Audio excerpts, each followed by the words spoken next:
Зараз беларусы церпяць беднасць і парушэнне сваіх правоў. А 100 год таму тысячы людзей стаміліся цярпець.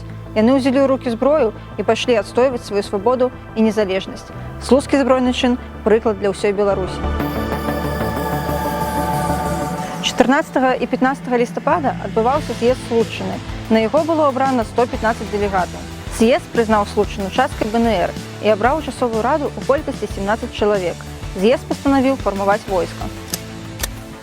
Слуцкую брыгаду БНР у народзе называлі Балахоўскай арміяй. Слуцкая брыгада БНР мела конны аддзел, палкавы абоз, збройную майстэрню, палявы шпіталь і суд. Яна складалася з двух палкоў – першы слуцкі полк і другі грозаўскі полк. Першы слуцкі полк быў сфармаваны да 22 лістапада. Капітан Антон Самусевіч далучыў туды 2500 чалавек. Яшчэ 5000 чалавек далучыў паручнік Іван Мацэлі. Гэта былі людзі, створаныя ім у Слуцку народнай міліцыі.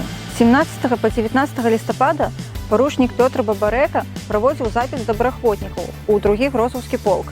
Гэта адбывалася ў палацы Мержаеўскіх, што знаходзіцца ў мястэчку Грозаў, зараз Капыльскі раён. Пераважная большасць удзельнікаў слуцкага ўзброенага супраціву жаўнеры-селяне. Загады ў войску часовай рады Случчыны адбываліся выключна па-беларуску. Шэраговыя жаўнеры слуцкай брыгады мелі бел-чырвона-белыя нашыўкі і павязкі замест пагонаў, а афіцэры – нашыўкі з пагоняй. 24 лістапада часовая рада Случчыны і яе войска пакінулі Слуцк і рушылі ў Семежава. Савецкая Расія накіравала 16-ю чырвоную армію, каб спыніць слуцкі ўзброены супраціў. Усіх, хто не хацеў да яе далучацца, расстрэльвалі. Да слуцкай брыгады далучылася яшчэ 5000 чалавек. Сярод іх дэзерціры чырвонай арміі і балахоўцы пасля палескага паходу.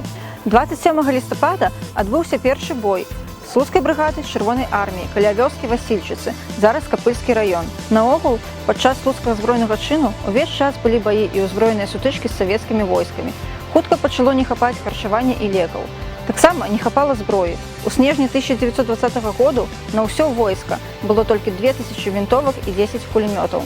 4 снежня на тэрыторыі, што кантралявала слуцкая брыгада, увайшлі савецкія дывізіі, і расклад сілаў змяніўся не на карысць беларусаў.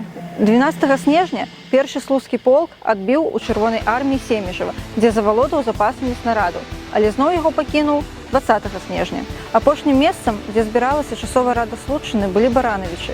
Там было вырашана спыніць узброеную барацьбу. 28 снежня 1500 жаўнераў перайшлі мяжу з Польшай, дзе былі раззброеныя польскімі вайскоўцамі. Усе афіцэры і яшчэ частка жаўнераў-балахоўцаў вырашылі працягваць барацьбу. Сярод іх былі Іван Мацэлі, Антон Самусевіч, Мікола Дзімідаў. Батальён капітана Міколы Дзімідава быў апошняй беларускай часткай, што змагаліся за незалежнасць. Батальён скончыў сваё змаганне ў студзені 1921 года. Падчас слуцкага збройнага чыну Макар Краўцоў займаўся арганізацыяй друкарні часовай рады Случчыны. Тады ён і напісаў марш «Мы выйдзем шчыльнымі рядамі», што пасля стаў гімнам БНР. У сучаснай незалежнай Беларусі улады перашкаджаюць памяці слуцкага збройнага чыну. Замінаюць у правядзенні канцэртаў і іншых мерапрыемстваў, не згадваюць падзеі ў падручніках, не дазваляюць ставіць помнікі. Асабліва тут адзначыўся старшыня слуцкага райвыканкама Андрэй Янчэўскі. Але нягледзячы на гэтыя цяжкасці, працягваюцца даследаванні падзей 1920 года.